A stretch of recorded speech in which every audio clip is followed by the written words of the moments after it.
ನಮಸ್ತೆ ಮಿತ್ರರೇ, ಇವತ್ತು ಎಗ್ ಪೆಪ್ಪರ್ ಮಾಡೋಣ. ಮನೆಯಲ್ಲಿ ಮಾಡಿದ ಮಸಾಲೆಯನ್ನು ಬಳಸಿ ಮಾಡಿದರೆ ಟೇಸ್ಟ್ ಅಂತೂ ಬಹಳ ರುಚಿಕರವಾಗಿ ಬರ್ತದೆ. ಹಿಂದೆ ನಮ್ಮ ಅಮ್ಮಂದಿರು ಅಜ್ಜಿಯಂದಿರೆಲ್ಲ ಈವನ್ ಹಳದಿಯನ್ನು ಸಮೇತ ಈ ನಮ್ಮ ಮೀನಿನ ಮಸಾಲೆ ಮಾಡುವಾಗ ಇಡೀ ಕೊಂಬನ್ನೊಂದು ತುಂಡು ಹಾಕ್ತಿದ್ರು. ಯಾಕೆ ಹೇಳಿದ್ರೆ ಅದು ಪರಿಮಳವೇ ಬೇರೆ. ಮತ್ತು ಬರ್ತಾ ಬರ್ತಾ ಈಗೆಲ್ಲ ನಾವು ಪೌಡರ್ಗಳು ನಮಗೆ ಹೊರಗೆ ಸಿಗ್ತದೆ. ಹೌದು, ಕಷ್ಟ ಸಹ ಪೌಡರ್ಗಳನ್ನು ಮಾಡಿಕೊಳ್ಳಿಕ್ಕೆ ಆಗೋದಿಲ್ಲ. ಬಟ್ ಇವತ್ತು ನಾನೊಂದು ಈ ಪೆಪ್ಪರ್ ಎಗ್ಗಿಗೆ ಮಾಡಿದಂತಹ ಪೌಡರ್ ನೀವು ಮಾಡಿಟ್ಟು ಬಾಕ್ಸಲ್ಲಿ ತುಂಬಿಸಿಟ್ಕೊಳ್ಬೋದು. ಡ್ರೈ ಆಗಿ ರೋಸ್ಟ್ ಮಾಡಿದಂತಹದ್ದು. ಹಾಗಾದರೆ ಬನ್ನಿ ಈ ಒಂದು ಪೆಪ್ಪರ್ ಎಗ್ ಹೇಗೆ ಮಾಡೋದು ಮತ್ತು ಅದರ ಮಸಾಲವನ್ನು ಹೇಗೆ ತಯಾರಿಸೋದು ಎಂದು ನೋಡೋಣ. ಅದಕ್ಕೆ ಮೊದಲು ಯಾರೆಲ್ಲ ನನ್ನ ಚಾನಲನ್ನು ನೋಡ್ತಿದ್ದೀರಿ, ಯಾರೆಲ್ಲ ಇನ್ನೂ ಸಬ್ಸ್ಕ್ರೈಬ್ ಮಾಡಿಲ್ಲ, ದಯವಿಟ್ಟು ಸಬ್ಸ್ಕ್ರೈಬ್ ಮಾಡಿ ಸಪೋರ್ಟ್ ಮಾಡಿ ಅಂತ ಹೇಳುತ್ತಾ ಅಡಿಗೆ ಮನೆಗೆ ಹೋಗೋಣ. ನಮಸ್ತೆ ಮಿತ್ರರೇ, ಇವತ್ತು ಎಗ್ ಪೆಪ್ಪರ್ ಮಾಡೋಣ. ಸುಲಭ ರೀತಿಯಲ್ಲಿ ಮಾಡುವಂತಹದ್ದು. ಹೆಚ್ಚು ಇಂಗ್ರೀಡಿಯೆಂಟ್ಸ್ ಏನು ಬೇಡ. ಇಲ್ಲಿ ನೋಡಿ, ಈ 3 ಎಗ್ಸ್ ಬೇಕು. ಇದನ್ನು ಮೊದಲಿಗೆ ನಾವೇನು ಮಾಡೋ ಹೇಳಿದರೆ ಬೇಯಲಿಕ್ಕೆ ಇಟ್ಕೊಳ್ಳೋಣ. ನೋಡಿ, ತಣ್ಣೀರು ಉಂಟಿದ್ದು. ಇದರಲ್ಲಿ 3 ಎಗ್ಗನ್ನು ನಾನು ಮೊದಲು ಬೇಯಿಸ್ಕೊಳ್ತಿದ್ದೇನೆ.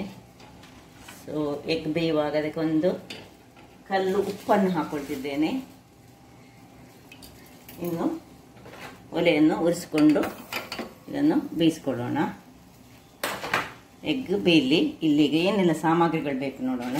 ಏನು ಸಿಂಪಲ್ ಆಗಿ ಮಾಡುವಂತಹದ್ದು: 2 ಟೊಮ್ಯಾಟೊ, 2 ನೀರುಳ್ಳಿ, 2 ಗ್ರೀನ್ ಚಿಲ್ಲೀಸ್, ಒಂದೇ 1 ಚಮಚ ಈ ಮೆಣಸಿನ ಪುಡಿ ಸಾಕು. ಸ್ವಲ್ಪ ಬೆಣ್ಣೆ ಬೇಕು, ಜಿಂಜರ್ ಗಾರ್ಲಿಕ್ ಪೇಸ್ಟ್, ಸ್ವಲ್ಪ ಹಳದಿ, ಇಲ್ಲಿ 1 ಚಮಚದಷ್ಟು ಸೋಂಪು, 1 ಚಮಚದಷ್ಟು ಜೀರಿಗೆ, 1 ಚಮಚದಷ್ಟು ಕೊತ್ತಂಬರಿಯ ಬೀಜ, 2 ಚಮಚದಷ್ಟು ಪೆಪ್ಪರ್. ಅಂದರೆ ಪೆಪ್ಪರ್ ಇದಕ್ಕೆ ಜಾಸ್ತಿ ಬೇಕಾಗ್ತದೆ. ಈ ಪೌಡರನ್ನು ನಾವೀಗ ಗ್ರೈಂಡ್ ಮಾಡಿದ ಮೇಲೆ ಇದನ್ನೀಗ ನಾವು ಸ್ವಲ್ಪ ಫ್ರೈ ಮಾಡ್ಕೊಳ್ಬೇಕು, ಆಮೇಲೆ ಗ್ರೈಂಡ್ ಮಾಡಲಿಕ್ಕೆ. ಈಗ ಮೊದಲಿಗೆ ಏನು ಮಾಡೋ ಹೇಳಿದರೆ ಇದನ್ನೊಂದು ಫ್ರೈ ಮಾಡಿಕೊಳ್ಳೋಣ. ಎಗ್ ಬೇಯ್ತಾ ಇರಲಿ. ಇಲ್ಲಿ ನೋಡಿ, ನಾವು ಮಸಾಲೆ ರೆಡಿ ಮಾಡೋಣ. ಒಂದು ಪ್ಯಾನನ್ನು ಇಟ್ಕೊಂಡಿದ್ದೇನೆ. ಅದಕ್ಕೆ ಮೊದಲಿಗೆ 2 ಡ್ರೈ ರೋಸ್ಟ್ ಇದು ಮಾಡು ನಾವೀಗ ಮಸಾಲೆಯನ್ನು. 2 ಬ್ಯಾಡಗಿ ಚಿಲ್ಲಿ, ಖಾರದ ಚಿಲ್ಲಿ ಬೇಡ ನಮಗೆ, ಇದರಲ್ಲಿ ಖಾರ ಬೇಕು, ಪೆಪ್ಪರ್ನ ಖಾರ ಮಾತ್ರ ಹೆಚ್ಚು ಬೇಕು. ಅದರಿಂದಾಗಿ 1 ಚಮಚದಷ್ಟು ಕೊತ್ತಂಬರಿಯ ಬೀಜ, 1 ಚಮಚದಷ್ಟು ಜೀರಾ, 1 ಚಮಚದಷ್ಟು ಸೋಂಪು ಮತ್ತು 2 ಚಮಚದಷ್ಟು ನಮಗೆ ಕರಿಮೆಣಸು ಬೇಕು. ಇಷ್ಟನ್ನು ಹಾಕೊಂಡು ಸಣ್ಣ ಉರಿಯಲ್ಲಿ ಇದನ್ನು ಮೊದಲಿಗೆ ಫ್ರೈ ಮಾಡ್ಕೊಳ್ಳೋಣ. ಇಲ್ಲಿ ಎಣ್ಣೆ ಹಾಕಲಿಕ್ಕೆ ಇಲ್ಲ, ಈಗ ಇದನ್ನು ಒಳ್ಳೆ ಘಮ ಬರುವವರೆಗೆ ಫ್ರೈ ಮಾಡ್ಕೊಳ್ಬೇಕು. ಸಣ್ಣ ಉರಿ ಮಾತ್ರ ಸಣ್ಣದಿರಬೇಕು. ನೋಡಿ, ಮಸಾಲೆ ಸ್ವಲ್ಪ ಕಲರ್ ಚೇಂಜ್ ಆಗ್ತದೆ ಮತ್ತು ಪರಿಮಳ ಬರಲಿಕ್ಕೆ, ಸೋಂಪಿನ ಪರಿಮಳ ಬರಲಿಕ್ಕೆ ಶುರು ಆಯಿತು. ಮೆಣಸು ನೋಡಿ ಉಬ್ಬಿ ಬರುವಾಗ ಇದನ್ನು ಆಫ್ ಮಾಡ್ಕೊಳ್ತಿದ್ದೇನೆ. ಇದನ್ನು ಸ್ವಲ್ಪ ತಣ್ಣಗಾಗಲಿಕ್ಕೆ ಬಿಡೋಣ. ಇದಿಲ್ಲಿ ತಣ್ಣಗಾಗ್ತಿರುವಾಗ ಇಲ್ಲಿ ಟೊಮ್ಯಾಟೊ ಒಂದನ್ನು ನಾನು 2 ನೋಡಿ, ಇಲ್ಲಿ 1 ಟೊಮ್ಯಾಟೊ ಕಟ್ ಮಾಡಿದ್ದೇನೆ. ಇಲ್ಲೊಂದು ಟೊಮ್ಯಾಟೊ, ಇದನ್ನು ಒಂದು ಮಿಕ್ಸಿ ಜಾರಿಗೆ ಹಾಕೊಳ್ಳೋಣ. ಇದಕ್ಕೆ 2 ಟೊಮ್ಯಾಟೊ ಹಾಕೊಂಡಿದ್ದೇನೆ. ಇನ್ನು 2 ಕಾಯಿಮೆಣಸು, ಇಷ್ಟನ್ನೊಂದು ಇದರ ಪ್ಯೂರಿ ಮಾಡಿ ತರ್ತೇನೆ.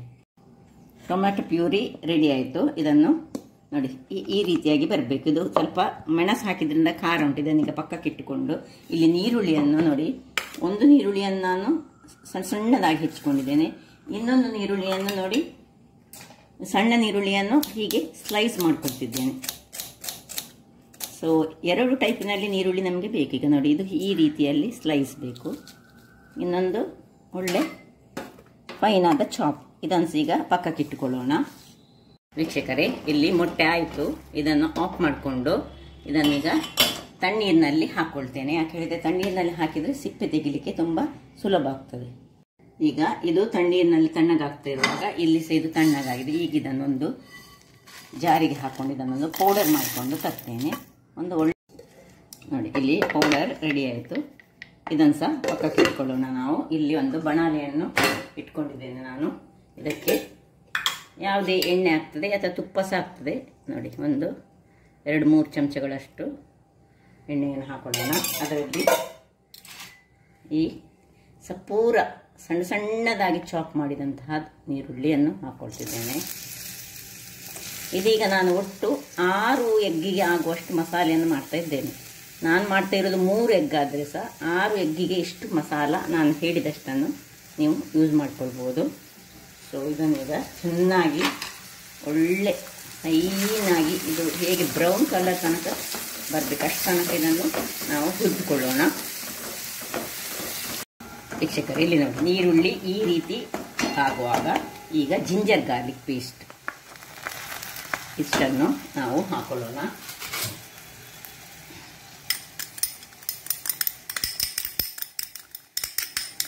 ಇಲ್ಲಿ 1 ಚಮಚದಷ್ಟು ಜಿಂಜರ್ ಗಾರ್ಲಿಕ್ ಪೇಸ್ಟ್ ಅನ್ನು ಹಾಕೊಳ್ತಿದ್ದೇನೆ ನಾನು. ಇದು ಒಳ್ಳೆ ಇದರಲ್ಲಿ ಫ್ರೈ ಆಗುವಾಗ ಜಿಂಜರ್ ಗಾರ್ಲಿಕ್ ಇದರಲ್ಲಿ ಚೆನ್ನಾಗಿ ಫ್ರೈ ಆಗಬೇಕು.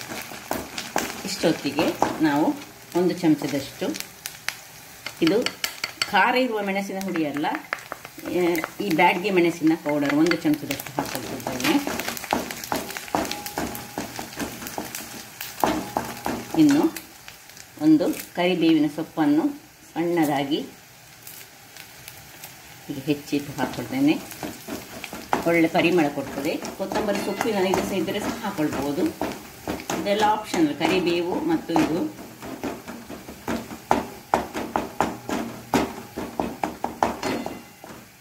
ಇನ್ನು ಸ್ವಲ್ಪ ಹಳದಿಯ ಪುಡಿ,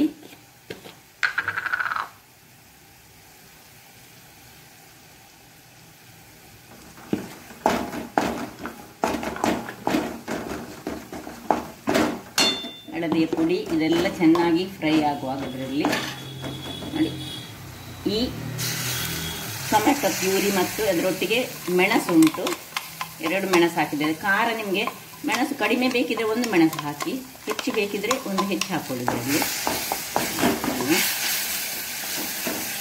ಚೆನ್ನಾಗಿ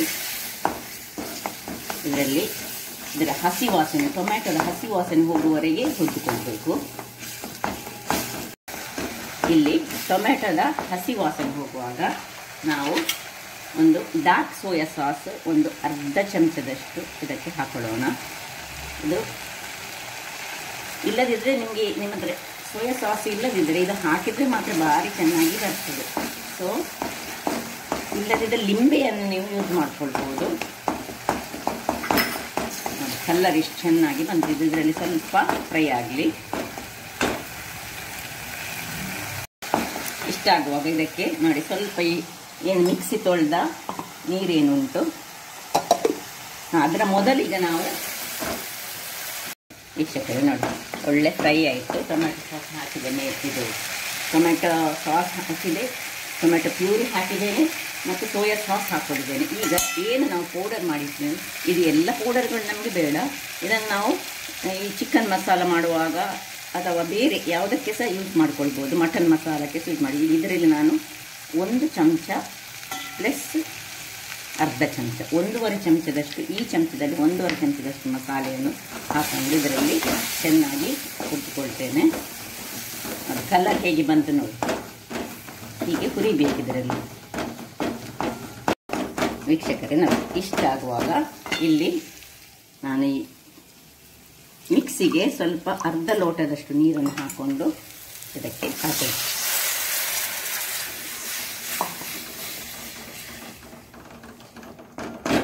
ಇನ್ನು ಇದನ್ನು ಮುಚ್ಚಳವನ್ನು ಮುಚ್ಚಿಕೊಂಡು, ಇದು ಸ್ವಲ್ಪ ಚೂರು ನೀರು ಬೇಕಾಗ್ತದೆ, ಅರ್ಧ ಲೋಟಕ್ಕಿಂತ ಸ್ವಲ್ಪ ಚೂರು ಹೆಚ್ಚು ನೀರು ಹಾಕ್ಕೊಂಡು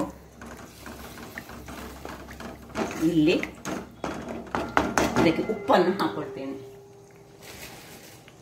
ರುಚಿಗೆ ತಕ್ಕಷ್ಟು ಉಪ್ಪು ಹಾಕಿ ಮುಚ್ಚಳವನ್ನು ಮುಚ್ಚಿಕೊಂಡು ಸಣ್ಣ ಉರಿಯಲ್ಲಿ ಬೇಯಲಿಕ್ಕೆ ಬಿಡ್ತೇನೆ. ಇದೀಗ ಕುಡಿತಾ ಇರುವಾಗ ಇಲ್ಲಿ ನಾವು ಒಂದು ಪ್ಯಾನನ್ನು ನಾನು ಇಟ್ಕೊಂಡಿದ್ದೇನೆ. ಆಗ ಏನು ಪ್ಯಾನ್ ಯೂಸ್ ಮಾಡಿದ್ದೇನೆ ಅದನ್ನು ಇಟ್ಕೊಂಡಿದ್ದೇನೆ. ಇಲ್ಲಿ ನೋಡಿ ಮೊಟ್ಟೆಯ ಸಿಪ್ಪೆಯನ್ನು ತೆಗೆದು ರೆಡಿಯಾಗಿ ಬಂತು. ಈಗ ಇದನ್ನು ನಾವು 2 ಭಾಗಗಳಾಗಿ ಮಾಡಿಕೊಳ್ಳೋಣ.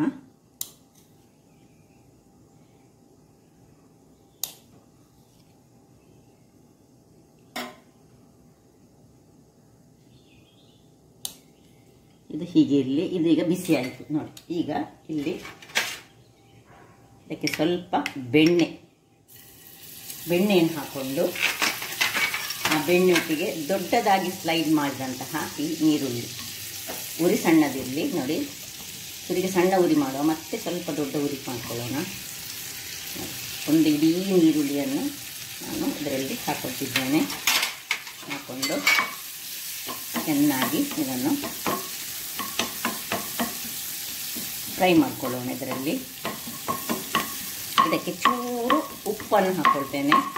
ಯಾಕಂದರೆ ಬೇಗ ಉಪ್ಪು ಹಾಕಿದ ಕೂಡಲೇ ಏನಾಗ್ತದೆ ಹೇಳಿದರೆ ಬೇಗ ಅದು ಸ್ಮೂತ್ ಆಗ್ತದೆ ಮತ್ತು ಬೇಯ್ತದೆ ಸಹ ಬೇಗ. ಸ್ವಲ್ಪ ತುಂಬ ಹಾಕ್ಕೊಳ್ಳಿಲ್ಲ, ಯಾಕೆ ಹೇಳಿದರೆ ಅದರಲ್ಲಿ ಸಹ ಹಾಕ್ಕೊಂಡಿದ್ದೇನೆ ನಾನು ಉಪ್ಪನ್ನು. ಈಗ ಹಾಕ್ಕೊಂಡು ಸ್ವಲ್ಪ ಇದು ಫ್ರೈ ಆಗಲಿ. ಇಲ್ಲಿ ಬೇಕಿದ್ರೆ ಒಂದು ಚೂರು ಈ ಒಗ್ಗರಣೆ ಸೊಪ್ಪನ್ನು ಹಾಕ್ಕೊಳ್ಬೋದು ನೋಡಿ. ಒಗ್ಗರಣೆ ಸೊಪ್ಪು ಸ್ವಲ್ಪ ಹಾಕ್ಕೊಳ್ತೇನೆ. ಇದನ್ನು ಚೆನ್ನಾಗಿ ಕಟ್ ಮಾಡಿಕೊಂಡು ಒಳ್ಳೆ ಫ್ರೈ ಆಗ್ತದೆ. ಈಗ ಚೆನ್ನಾಗಿ ಫ್ರೈ ಆಗುವಾಗ ಇಲ್ಲಿಗೆ ಆಗ ನಾವು ಮಾಡಿದಂತಹ ಪೌಡರಲ್ಲಿ ಇನ್ನು ಸ್ವಲ್ಪ ಒಂದು ನೋಡಿ, ಈ ಪೌಡರಲ್ಲಿ ಈಗ ಒಂದು ಪಿಂಚ್ ಆಫ್ ಪೌಡರ್ ನೋಡಿ, ಇಷ್ಟನ್ನು ಮಾತ್ರ ಇದಕ್ಕೆ ಹಾಕೊಳ್ತಿದ್ದೇನೆ.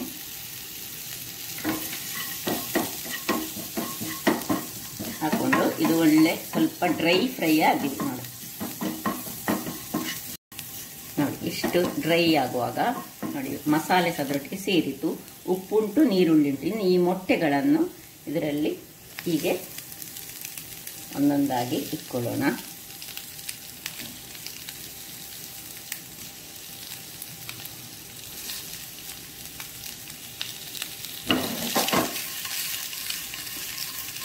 ಒಂದು 5 ನಿಮಿಷ ಸಣ್ಣ ಉರಿಯಲ್ಲಿ ಹೀಗೆ ಬೇಯಿಸ್ಕೊಳ್ಳೋಣ.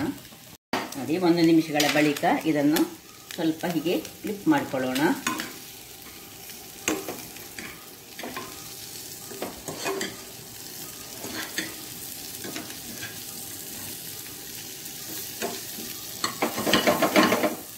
ಸ್ವಲ್ಪ ನಿಧಾನಕ್ಕೆ ಅದರದ್ದು ಈ ಹಳದಿ ಏನು ಹೋಗಬಾರ್ದು, ಆ ರೀತಿಯಲ್ಲಿ ನಾವು ಮಾಡಿಕೊಳ್ಬೇಕು ನೋಡಿ. ಸ್ವಲ್ಪ 1 ನಿಮಿಷ ಹೀಗೆ ಫ್ಲಿಪ್ ಮಾಡಿದ ಮೇಲೆ 1 ನಿಮಿಷ ಹೀಗೆ ಇಟ್ಕೊಳ್ಬೇಕು, ಸಾಕು. ಇನ್ನು ಆಫ್ ಮಾಡಿಕೊಂಡು ಇಲ್ಲಿ ನೋಡಿ ನಮ್ಮ ಮಸಾಲೆ ಹೀಗೆ ಆಗಿದೆ ನೋಡಿ, ಏನು ಚೆನ್ನಾಗಿ ಬಂದಿದೆ ನೋಡಿ.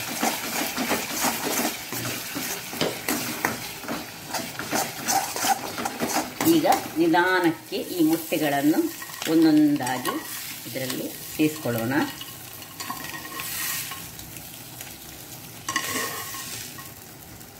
ಇನ್ನು ಹೆಚ್ಚೇನು ಬೇಯಲಿಕ್ಕಿಲ್ಲ, ಆಯಿತು, ಇದು ರೆಡಿ ಆಯಿತು.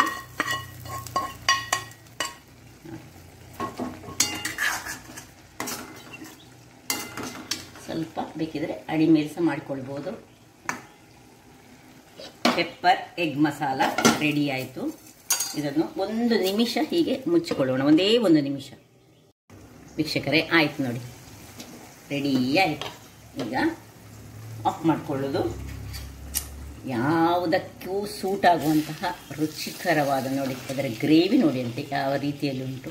ಒಂದು ಗ್ರೇವಿ ಎಟ್ಟಿಗೆ ತಿಂದರೆ ಸಾಕು. ಅದು ಬೆಣ್ಣೆ ಹಾಕಿ ಈ ಒಂದು ಮೊಟ್ಟೆಯನ್ನು ಆನಿಯನ್ ಒಟ್ಟಿಗೆ ಫ್ರೈ ಮಾಡಿದಲ್ಲ, ಅದರ ರುಚಿಯೇ ಬೇರೆ ಆಗ್ತದೆ. ಯಾಕೆ ಹೇಳಿದರೆ, ಯಾಕೆ ಆ ಬೆಣ್ಣೆಯನ್ನು ಹಾಕೋದು ಹೇಳಿದರೆ, ಇದರಲ್ಲಿ ಪೆಪ್ಪರ್ ಇರುವ ಕಾರಣ. ಪೆಪ್ಪರ್ ಅದನ್ನು ನಮ್ಮ ಹೀಟನ್ನು ಬ್ಯಾಲೆನ್ಸ್ ಮಾಡ್ತದೆ.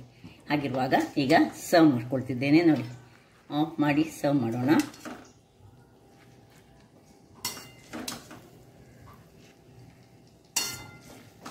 ನಮ್ಮ ಈ ಮಂಗಳೂರಿನ ಹೋಟೆಲ್ಗಳಲ್ಲಿ ಇದು ಬಹಳ ರುಚಿಕರವಾಗಿ ಮಾಡ್ತಾರೆ ನೋಡಿ. ಸೊ ನೀವು ಇಷ್ಟು 10ರಲ್ಲಿ 10 ಮೊಟ್ಟೆಯನ್ನು ಯೂಸ್ ಮಾಡಿಸ ಮಾಡ್ಬೋದು, 12 ಮೊಟ್ಟೆಯನ್ನು ಯೂಸ್ ಮಾಡಿಸ ಮಾಡ್ಬೋದು.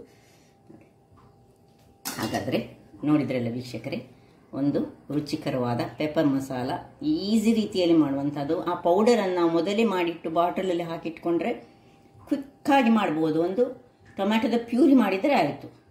ಹಾಗಾದರೆ ನನ್ನ ಈ ಕುಕಿಂಗ್ ಚಾನಲ್ ನಿಮಗೆ ಇಷ್ಟ ಆದರೆ ಬೋಳೂರು ಸುವರ್ಣ ಚಾನಲನ್ನು ಲೈಕ್ ಮಾಡಿ, ಶೇರ್ ಮಾಡಿ, ಹಾಗೂ ಸಬ್ಸ್ಕ್ರೈಬ್ ಮಾಡಿ, ಹಾಗೂ ನನ್ನ ಇನ್ಸ್ಟಾಗ್ರಾಮ್ ಪೇಜನ್ನು ಫಾಲೋ ಮಾಡಿ. ಧನ್ಯವಾದಗಳು.